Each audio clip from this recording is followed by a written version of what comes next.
The 1241st day of the war, it became clear where Trump found patriots for Ukraine.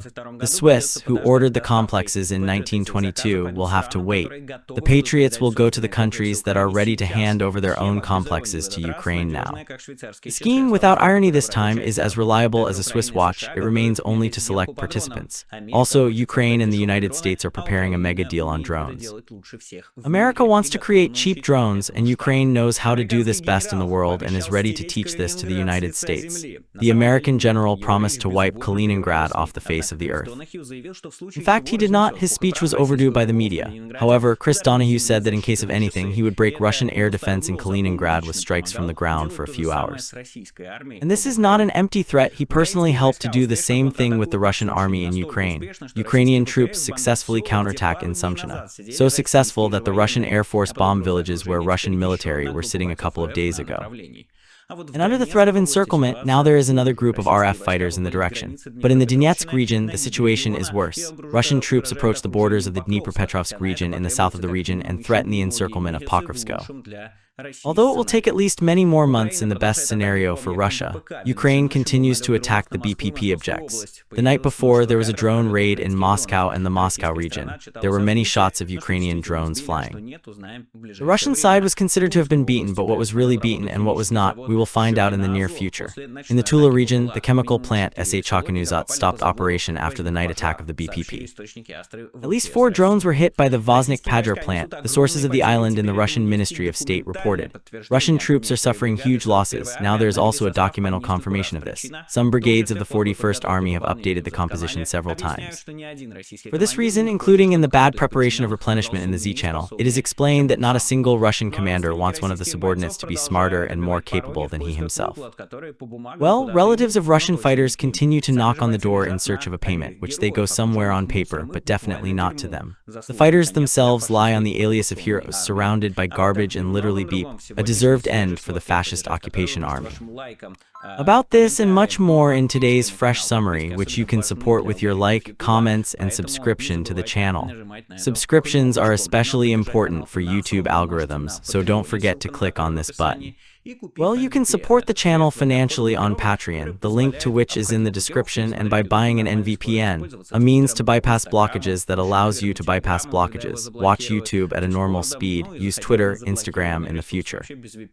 Probably Telegram when it is blocked, Discord well, and go to blocked resources. In general, it's probably hard to imagine life without VPN now. If you need a reliable and good VPN, then NVPN is your choice. I am responsible for it with my head.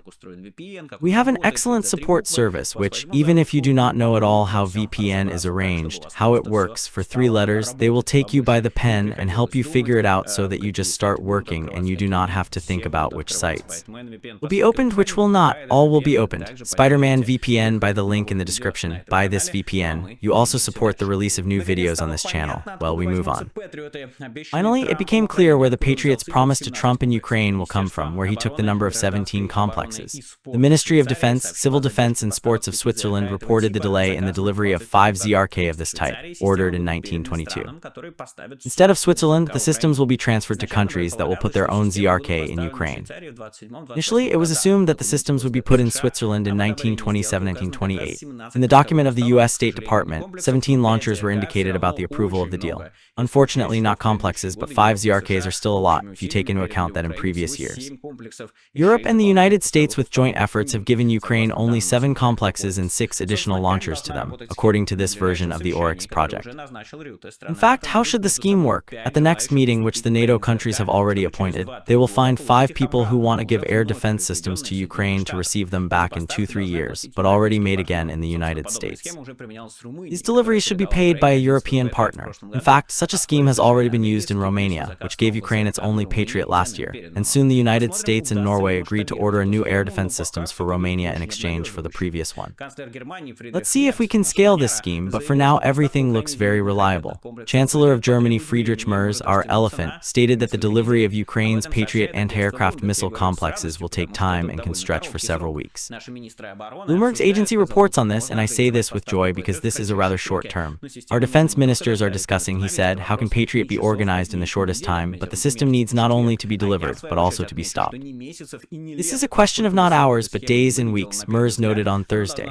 And I in turn note that neither months nor years, no matter how raw this scheme may look at first glance, it should work much better than, for example, the delivery of complexes from new production. And in general, everything related to this topic looks very, very reliable. Everything matches with each other, and you can already see how it can all work, largely thanks to just Friedrich Merz, who just like a tyrant breaks through all obstacles. And Trump, who is, in fact, under the impression of Ukrainian personnel from Ukrainian cities with Russian shelling, under the impression of what his wife Melania Trump said, for which she has low O's. Thank you very much, and another one from whom under the impression, because the news about the Trump administration is more and more beginning to resemble the reports of Kremlin insiders in the Telegram. General Kellogg and Mark Rubio carried out a fruitful work to tilt Trump. The side of Ukraine, says the Telegram, in connection with the failure of negotiations and the strengthening of Putin's military machine, which inflicted the most destructive blows on Ukrainian cities since the beginning of a full-scale invasion of the Russian Federation, it is believed that the subtle manipulations of General Kellogg pushed Trump to a more tough position. In relation to Moscow, General Kellogg has recently gained influence, said the Telegraph assistant to the congressman. He and Rubio are promoting a new approach. Another key factor that influenced Trump's decision to refuse soft methods, according to sources, became the State Secretary Rubio. According to one of the representatives of the Congress, a close relationship between Rubio and the president allowed him to intervene at the very moment when Putin intensified air terror in the last week. Trump and Zelensky are also preparing a mega deal on drones, reported the New York Post. This deal involves the purchase of the United States of Ukrainian war drones in exchange for the acquisition of American weapons. Zelensky emphasized that Ukraine is ready to share the experience of conducting a modern war acquired in 3 years of resistance to Russia. The Americans need these technologies, they must be in their arsenal. We are ready to share this experience with America. I believe that this is really a mega deal, a win for everyone, as they say, said Zelensky in an interview with the newspaper. It is clear that Zelensky maximally uses the terminology that Trump understands, but I must say that there is no trickery here. Again, look at yesterday's video about the drone war, the robot war, how it looks now. Ukraine is the most developed country in terms of drones in the world right now. The USA is still inferior to Russia and China in the sphere of drones, and their military does not have enough experience to counter the modern BPA.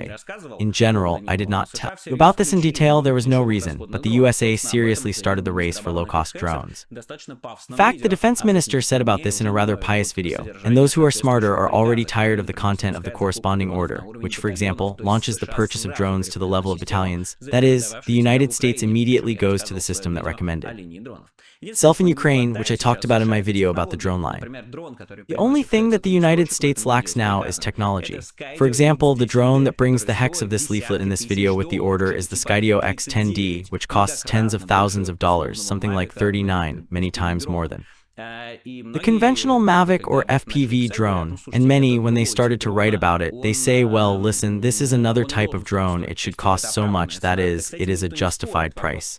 By the way, no one disputes this. The question is that the order and the consensus itself is to learn how to develop cheap drones and to develop them in large numbers, because the United States already has expensive drones. But war is not about what kind of thing the largest number of technologies are stuffed with and how much money is spent on war. It is about how quickly, cheaply, and on a large scale you can expand your force of attack. And the essence of the current war of drones is not exactly that there are the most advanced technologies, but that it is done quickly and cheaply. And this is what Ukraine is doing from the point of view of FPV drones, and Russia has put it on the rail of shock drones like the Shad.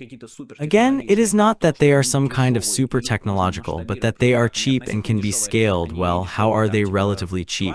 They are cheap there, like $20,000 per unit, but this amount is compared with rockets, and therefore they are much cheaper. Therefore, the technology of the production of cheap drones, their scaling and providing the units with the ability to control is what is a unique experience of Ukraine, which it can give to the United States, which makes the army of the United States stronger. Ukraine can provide the American armed forces with cheap and proven systems in battle and means of protection from them, so that cooperation can really be extremely fruitful in my opinion, given that the United States has a practically unlimited military budget, and this time a record $1 more trillion, although Trump promised to reduce it, but Trump promises a lot of things. The Vital channel drew attention to another interesting message from the media, which says that the Trump's functional plan may work, which just sounds quite unexpected, because, well, all of them, including economists, are very skeptical about this, but here's what is written there. India will easily replace Russian oil with deliveries from other countries if the United States imposes sanctions. This was said by not just anyone, but the Minister of Energy of India, Hardip Singh Puri, quote, Patriot. This is already interesting, Vital comments, and I agree with him. Many other suppliers such as Guyana appear on the market. Current suppliers such as Brazil and Canada are nowhere to be seen. India is strengthening the search for alternative sources, increasing production. I am not at all worried if something happens, we will cope with this. India diversified its supplies. We used to have about 27 suppliers and now under 40, said Minister Puri. At the moment, 35% of oil and oil is imported from Russia, in the second place Iraq, then Saudi Arabia and UAE. If they hit on supplies from Russia, we will just return to the same supply scheme that we had before the Ukrainian crisis, when the supplies of oil from Russia were only 2%, said the chairman of the Indian Oil Corporation, Arvinder Singh Sahni. India gives green light to Nizhgi, concludes beautifully, I agree with him, because the question with all these sanctions, in short, the whole story. With secondary sanctions, the point is not to introduce secondary sanctions. The point is for countries under the threat of secondary sanctions to stop buying Russian oil. These are the basic three countries, Brazil, India, and China. And the question is, will they go for it? Are they ready to give up Russian cheap oil in order not to lose that or that market? And India is already saying directly that yes, we are ready. And this is like, wow. Well, that is, let's discuss with Vladimir Milov on Sunday, because he is a big skeptic, I understand him. Because, for example, the United States has already fought China, no matter how it turned out for them. But it is interesting that India has decided to declare this important, that is, to lay down just in case. And this is a good sign. This is a good sign that says that there could be some sort of a move. I think it scared Russia a lot. Yesterday, many media demonstrated a classic example of a spoiled phone. Literally, a scientist raped a journalist. If you don't know this meme, Google it. It is about the speech of the commander of the U.S. Air Force in Europe and Africa, Chris Donahue, at a conference at the Nacke in Wiesbaden, Germany. It seems that even decent publications, for example, Deutsche Welle, came out with such a text. The U.S. general announced the possibility of NATO seizing Kaliningrad. The commander of the U.S. ground forces in Europe and Africa presented Wiesbaden with a plan to hold on to the eastern flank and announced the possibility of erasing the Kaliningrad.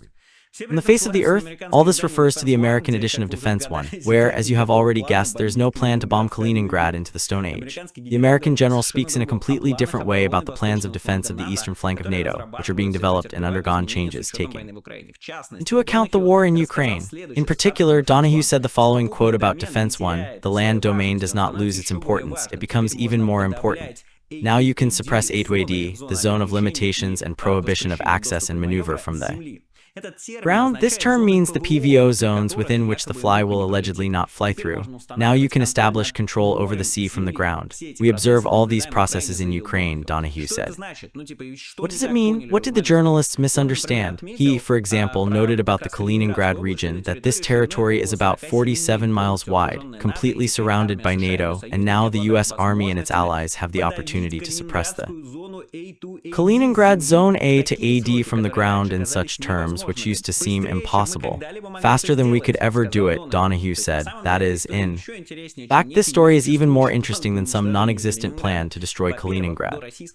First of all, before the Russian-Ukrainian war existed and still exists, there is a tendency to consider these very zones, anabranches, bubbles, A to AD as impenetrable force fields, which seriously limit the freedom of action of the enemy aviation. If the Russians put S-400 in Kaliningrad, which shoots immediately up to several NATO countries, then with it, during the conflict with Russia, it will have to be counted and fly around it in every possible way, doing complex maneuvers. At least this was believed until recently. Now let's remember the recent background of Donahue. For some time, he was the head of the Special Center for the Cooperation of Ukraine and NATO in Wiesbaden, where the Americans gave the Ukrainians a target for the M777 RSO HIMARS artillery guns. An extremely interesting story. If you missed it, then you have no idea how much the United States, at least until recently, was involved in the Russian-Ukrainian war. So be sure to watch my video about it. about it. So, General Donahue literally personally took part in the destruction of the RKS-300 and S-400 using the JMLRS and ATAKA-MS rockets, which are precisely related to the armament of land forces, which Donahue is now envious of.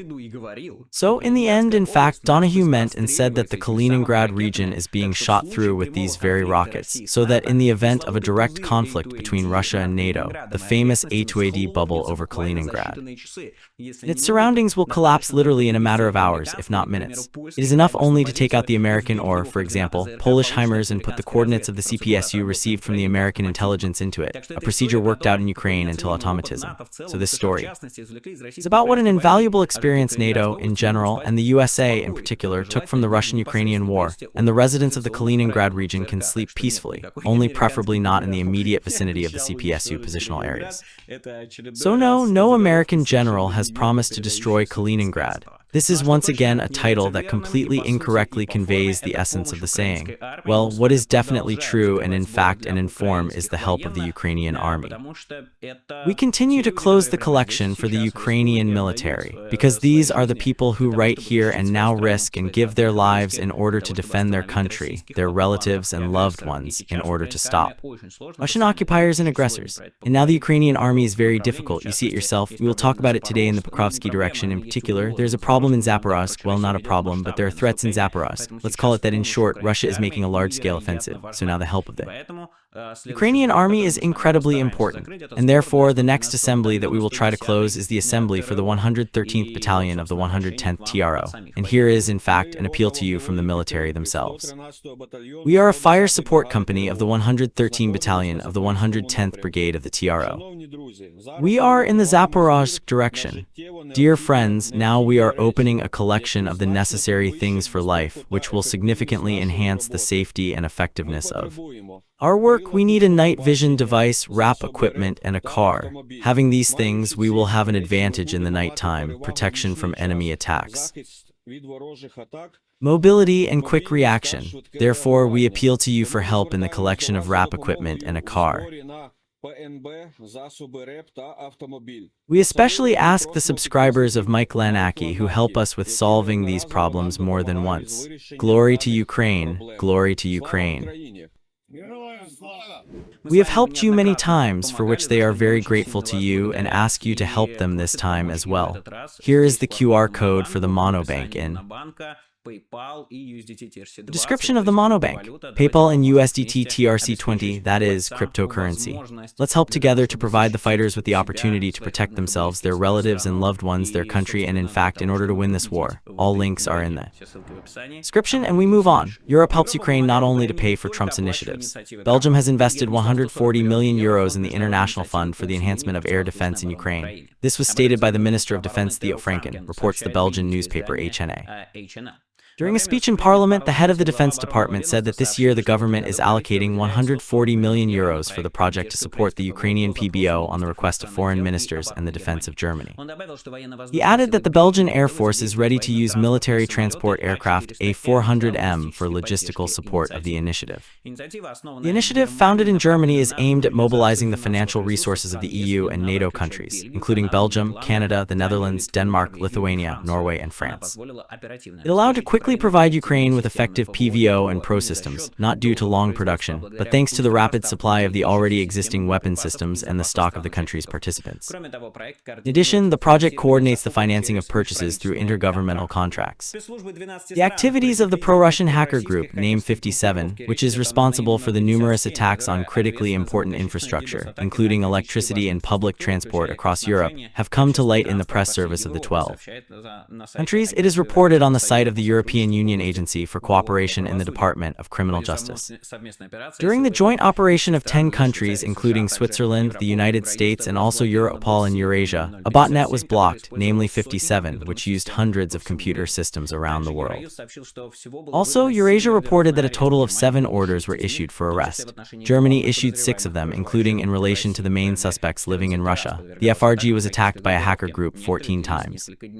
Some of them lasted several days and affected about out 230 organizations, including arms plants, energy companies, and state institutions. The attacks were carried out throughout Europe during the elections to the European Parliament. One of the last attacks on the infrastructure of the Netherlands during the NATO summit in Gag at the end of June is indicated by the Eurasian Youth. About 4,000 users recruited to carry out the hacker attacks on I-057 via Messenger. The investigation was completed on July 15. On this day, more than 100 servers of the hacker group all over the world were launched and searches were carried out in 7 European countries: Germany, Latvia, Spain, Italy, Czech Republic, Poland, and France. Authorities also informed the I-057, 1,100 of its supporters and 17 administrators about the accepted measures and threatening criminal responsibility. In addition, the authorities of the Eurasian Union issued 7 orders for arrest and exposed the data of the 5 suspects, as established by the agency. All are not citizens of Russia, and 2 are the leaders of the IT structure of the Center for Research and Network Monitoring of Young People, founded by Vladimir Putin, to protect young people from destructive content. In general, one more confirmation: Russia is already waging a war with Europe. Europe must understand, accept, and respond. The night past, Ukraine attacked Moscow and the region. Drones are appearing over Dmitrov and the Dmitrovsky district of Moscow. There's also a video from Solnechnogorsk. The scale and the results of the attack are not yet clear. In the Tula region, the chemical plant Chakhanuzat stopped operating after the night attack of the BPL. Astro found out the details. The enterprise is under Ukrainian sanctions, and now they have been visited by the kinetic sanctions. On the night of July 17, Ukrainian BPLs struck the AOC Chakhanuzat. As a minimum of 4 BPLs hit the plant. A fire broke out. This was reported by the sources of Astro in the Ministry of Internal Affairs. The workers of the plant themselves told Astro that after the attack, one of the rectification columns was damaged. Explosions and fires took place. In addition, the power supply of high pressure between the storage and TETS was damaged at the plant. It supplies overheated steam of high pressure from the thermal power plant to the technological equipment. The roof of the stove on the methanol production line was also damaged. The plant stopped its work. The employees were evacuated. Earlier, Astro wrote that the residents of Chikino reported about the fire in the morning of July 17 after the BPA attack. The governor only reported that the BPA debris fell on the territory of one of the enterprises in the Tula region. As reported on the enterprise website, Chikino Azot is the leading manufacturer of products of industrial chemistry, methanol, caprolactam, mineral fertilizers, sulfuric acid. The composition of Chikino Azot includes OAO chemical fiber. I will note that after the beginning of the full-scale war, many such plants were involved in the production process of explosives, powder, rocket fuel, and the like. In the meantime, the Ukrainian project Cyberwarfare analyzed satellite images as a result of a blow to another object of the Russian VPC, the energy plant in Yeltsin. The blow was made on July 15, and since it is now summer and the weather is clear, analysts were able to get high-quality satellite images without a cloud cover just 2 days later. Here is what they installed. After analyzing the new images of the energy plant, it was found that one of the buildings on the territory of the production complex was damaged, which is engaged in the production of modern lithium-ion, lithium phosphate, and other batteries. The production of the enterprise is used in the military-industrial complex and other industries of the Russian economy. A very important point is that before this attack, a protective structure in the form of an iron grid was mounted over the building. However, judging by the recent image, one drone was able to explode and cause damage. Such a structure was built only in one place, which can testify to the importance of this particular room. If my memory serves me right, this is the second anti-drone grid stretched over the enterprise of the Russian PC. Previously, they were mainly closed by the old base of the NPP. As you can see, they do not always help. In this case, they help to find the most fat and important target. The journalists of the Schema project identified who tortured Ukrainian war prisoners in the Mordovsk K-10. It was 34-year-old Ilya Sorokin, a colleague of the Medical and Sanitary Unit 13, serving the colony. I warn you, now it will be quite difficult. The text and the description, but this must be said over and over again, so that the guilty in torture and mockery of Ukrainian prisoners of war do not leave the responsibility that they deserve, no less than the Nazi criminals who tortured prisoners. In concentration camps, the scheme gathered evidence of more than 150 released prisoners and found Sorokin on open sources. The former prisoners identified him. They said that the doctor had subjected them to physical and psychological violence. According to Pavlo Afisov, who had been in prison for half a year, Sorokin regularly took electroshockers to the prisoners, forced them to crawl or jump, and scream the lyrics of Russian songs. He was ecstatic that you were standing in front of him with a cancer, your hands were raised, you had nothing, your eyes were closed. But at the same time he beat you with his feet between your legs, beat you with his breath, beat you in the liver, beat you with a rubber stick. with a shocker. He also says that people like us need to arrange a genocide, said Afisov. Marpika Alexander Savov told us about the torture of current and lack of medical help. They stopped me, I see that there is a white hodlet. I think, well, doctor, what will you say now? And I told them that I had suspicions of tuberculosis. I thought maybe I would be treated separately somewhere, and he said, what do I need to shout? I don't know, we are only there for the first time, and with a shocker once. And I'm silent, again with a shocker. Then he says, shout, come on, and swears at me. I'm sorry, what am I saying? I need to shout. Glory to Russian medicine. And again with a shocker, says Savov. A cruel treatment led to the death of at least one Ukrainian military man, Vladimir Yuhaimenko. After his body was transferred to Ukraine, the examination diagnosed Yuhaimenko with pneumonia, multiple fractures, and internal bleeding. According to this scheme, Sorokin worked in the medical unit since 18, and at the end of 24 he went to serve in the army, taking a call doctor. His work in the colony was confirmed by the MSCH-13 staff, and they said that he would return to work after work. Sorokin himself began to deny the involvement of torture in the conversation with the journalists. This cannot be, I do not work there, he said. According to the information of the journalists, from June 22 to April 25, at least 177 Ukrainian war prisoners passed through the AK-10. And it should be understood that all these figures are very low figures, because this is what they managed to confirm for sure.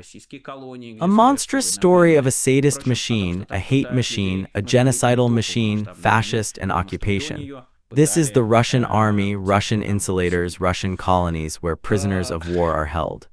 However, we knew about the torture of people before the full-scale war, because those who were sitting there were tortured before it.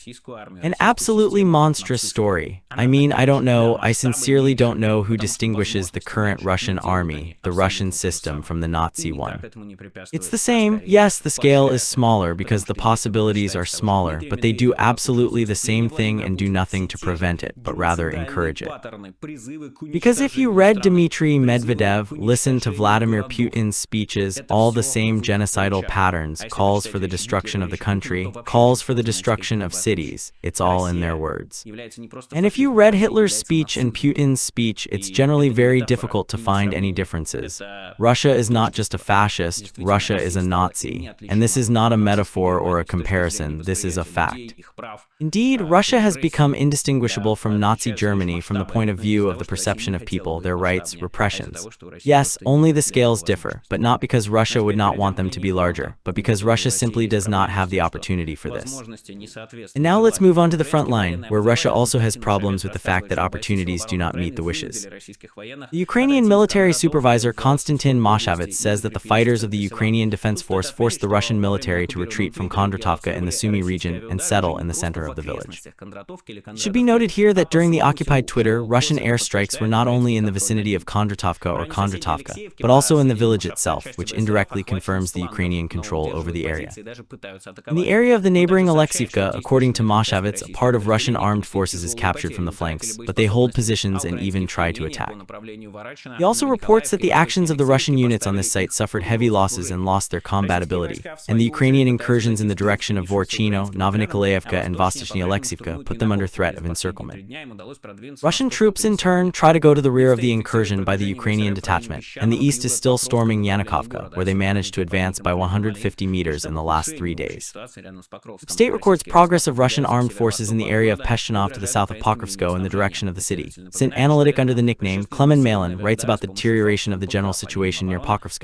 Russian troops are moving to the northeast of the city and threaten the Ukrainian supply lines. The researcher recalls that this was caused by massive airstrikes with the help of the FAPC-MPK on the defense line at the western face of the protrusion at the junction of the Pokrovsk and Toretsky directions. The analyst believes that the usual tactics of surrounding large cities are applied in relation to Pokrovsk and predicts that within a month there will be finally cut logistical routes through Rodinskaya in the north and Udichnaya in the southwest, after which, under the control of the defense force, Ukraine will only remain a motorway through Grishino in the northwest. Nevertheless, he believes that the battles in the residential buildings of the agglomeration of Pokrovsk and Mirnograd will take at least a few months. Russians threat Ukrainian logistics not only under Pokrovsk, but also in Konstantinovka and on the territory of the city itself. At the same time, as always, they make a difference between military and civil transport, warns the Ukrainian military author of the Telegram channel officer. Here's what he writes. Russians fly into Konstantinovka with optics and arrange ambushes in some areas of the city, so be careful. According to the ambush scripts, this is a position in front of a drone connected to the control system and video streamed through an optical fiber, in the so-called waiting mode on the sidelines and other areas from which you can observe and strike. The concept of their action is that even if the camera transmits a picture of a fairly good quality, because of the moral stupidity of the Russians and their desire to hit the drone for some reason, no one will understand whether a civilian or military vehicle and it became known how it was Russia that was promoted in the Pokrovsk direction. If earlier we only knew this in theory, now we know in practice. The Ukrainian project, I Want to Live, was shared by the documents about the losses of the Russian 41st General Army, which is part of the Voice Center group operating in this area. The project's channel gives the following analysis of the losses. Half of the army died, half of Sochi. Catastrophic losses of the 41st General Army of the Central Military District of Russian Armed Forces. Not indifferent to the fate of Russia, the Russians handed over documents to us, revealing the scale of the losses of the Russian troops in Ukraine. According to this data, the implementation of social guarantees for the members of the families of the deceased and the missing soldiers of the 41st General Army, as well as information on the arming of criminal cases in relation to the unsearched Sochi, as of June 1, 2025, is known about at least 8,625 dead, 10,491 missing, and 7,846 deserters and members of the 41st Army. The Army consists of 35th, 74th, 55th, 137th, and 14th Brigade, completed in Kemerovo, Tyumen, Novosibirsk, Sverdlovsk, Abkhazia, Altai Territory, and Tiv. These units are dying or continue to die in the area of the city of Pokrovsk. The 74th Brigade from the Kemerovo region of 2,479 dead and 2,732 missing people. Another 2,789 people are in search, like Sochi. According to the pre-war numbers of the Anti-Tank Brigade of Russian Armed Forces, about 3,500 people, the 74th Brigade. Only in this category, without taking into account the prisoners and wounded, replaced 2 full units. About the same situation in the 35th Brigade from the Altai region, 1,975 dead, 3,163 missing, and 2,229 escaped to Sochi. The 55th Brigade from Tivu in the 16th year accounted for only 1,600 staff members of the state war. As of June 1, 1925, it lost 1,430 people killed, 1,467 missing, and 1,616 Tuvans sent to die for 4,000 km from home, deserted from the unit. The 137th Brigade lost at least 1,158 people killed, 2,319 missing, and 948 went to Sochi. The statistics of Sochi are remarkable. Only on May 31, 42 people were deserted, and in a week, 175 servicemen, which is almost equivalent to the number of half of the battalion. Of all the deserters, 28% are V-contractors recruited in prisons. This is much higher than the usual level because the share of convicts in Russian units, as a rule, is from 5 to 30%. Free-loving Russian convicts use the opportunity to escape punishment and go to freedom, after which they prefer to desert. As the statistics show, they are caught not very successfully, and only from the 41st Army, 2,228 convicts, already hiding somewhere in freedom. In the rear, it is also worth noting that the V Company exists exclusively in the motor gun brigades, where prisoners are used as assault meat. In the engineering, rocket, and artillery units operating in the rear, convicts are usually not recruited, they are marked. In general, quite important material. Once again, I remind you that you need to take into account that this is all there on the 1st of June. It is most likely that everything has become worse. In general, this offensive in Russia is led literally by these waves, constantly gaining replenishment and directing them to new assaults. By the way, remember how I told you the other day how the Z said about taking the Voskresenka in the South Donetsk direction? They published footage of the flag of Tikov, but apparently fake, since they were not able to match the landscapes of the Voskresenka and even the Zasantry. Though you can play the game with Flagovtiks together. The Ukrainian military confirmed control over the inhabited areas of Voskresenka and Yalta. The fighters of the 31st Separate Mechanized Brigade of the 505th Separate Battalion of the Navy established their battle flags in these villages. At the same time, as Russian propagandists daily report on the advance and capture of new positions, our soldiers silently, without unnecessary noise, enter these captured territories, raise Ukrainian flags above them, reported the command of the 20th Army Corps. It is necessary, of course, to be objective and admit that if the Russian flagpole does not mean the control of the Russians over a certain point, then the same is true for the Ukrainian flagpole. On the other hand, if the Ukrainian military has the opportunity to enter a certain village relatively without obstacles, then it should be treated as a minimum to the gray zone, but certainly not to the territory completely controlled by Russian armed forces. Nevertheless, the Russians achieve real success in this direction. Deep State reports on the full occupation by the Russian military of Shevchenko, as well as on the advance in the area of the Green Field and the Peaceful. Konstantin Mishevets writes about the ongoing crisis of Ukrainian defense in the direction of military information. In just a day, the Russian troops advanced to Iskru, Alexandergrad, and Severnaya Shevchenko at a distance of 1.535 km. If the situation in this area does not change, then Russian armed forces will be able to reach the border with the Dnepropetrovsk region on a wide front from Alexandergrad to Novopavlovka, says Mishevets. Deep State notes the advance of Russian armed forces in the Gadish region to the west of Volchansk. The author of the channel Officer wrote a rather alarming post about the situation in this area. In the Volchansk direction, the situation remains stable and difficult, he says. Yes, the front is not moving much, but everything can radically change at any moment. In Zybin and Bachkov, which are to the right of the Volchansk huts, there is a high probability of assaults on the DPRU. Russian DRGs constantly show activity. There are separate questions to the command of the 113th Brigade of the TRU, in particular, on some decisions related to the given unit and personal composition, as well as how such a situation happened in this direction. I think the higher command should pay attention to the situation in this region. So that later there are no entrances through Volchansk 2-0, because the direction gradually rolls down to the level of the spring of 1924, the officer warns. Konstantin Mishevets evaluates the situation in the Kharkiv region as a whole quite optimistically. According to him, Russian armed forces could not seriously advance in the southern part of Volchansk, nor enter Vambarna, approaching it only 200 meters.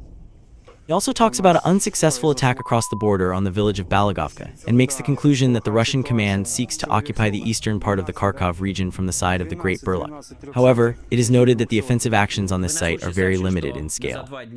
About how exactly the Russian offensive on Kharkivshchina is taking place was told by the direct participant of the event. In literally half an hour, we are in the front line. Well, of course, yes, I already talked about it in other videos. We are in the F***CK.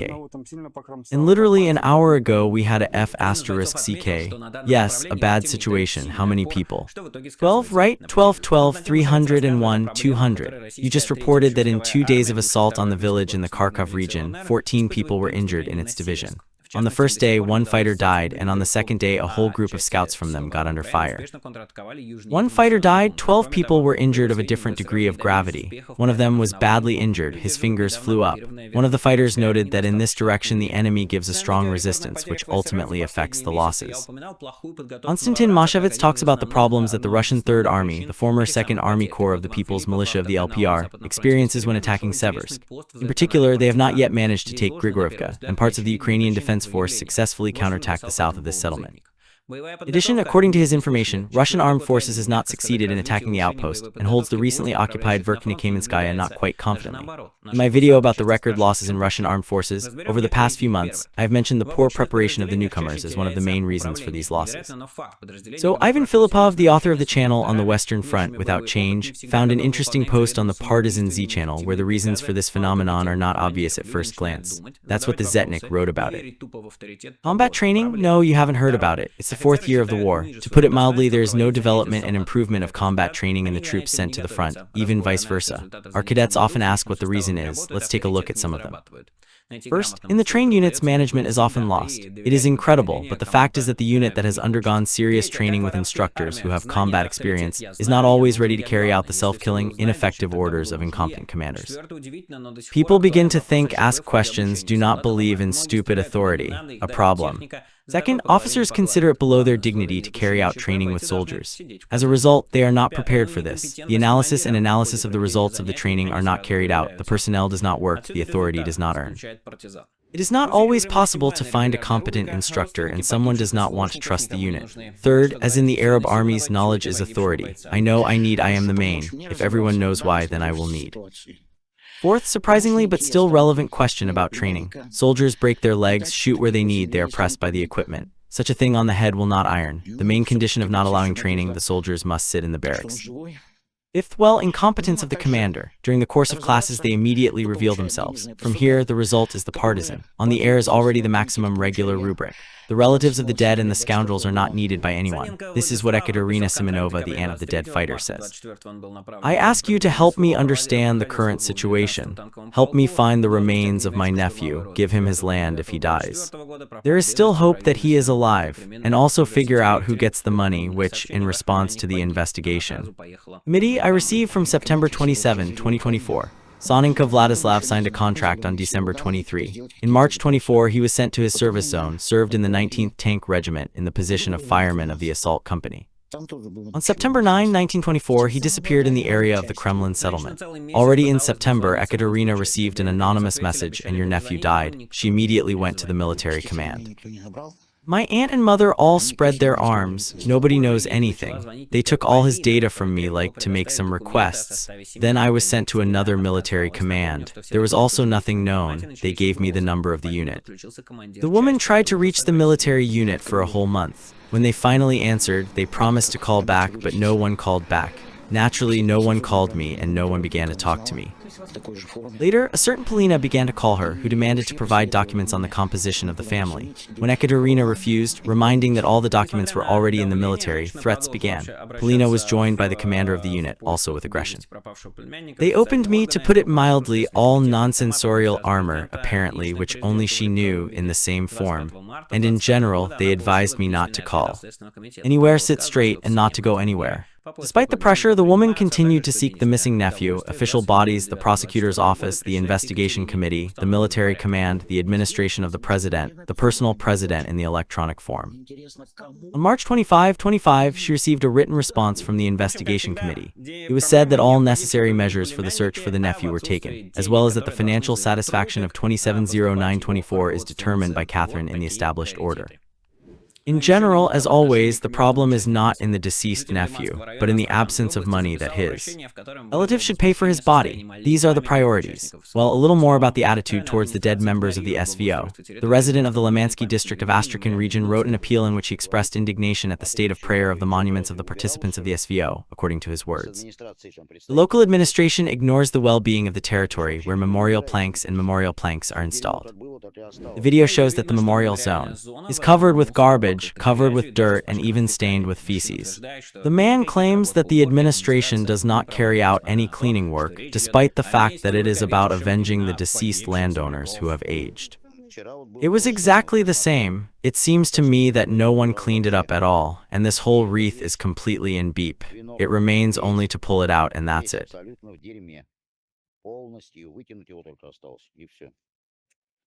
Nobody will wash it for a long time. According to him, the problem is not accidental. This is the result of systemic laziness, which has been going on for a long time. Even after the rain, there's a stable smell in some places, which clearly shows that the cleaning is simply not carried out there, he reports. So you will live in beep, you will die in beep, and to fight for you will be in beep, different relatives, muddy people, for getting money from you. I like this perspective. It seems to me not very much, so stay away from the Russian army, no matter what motives you have. Michael Nacke was with you, and see you soon. All the best. Bye.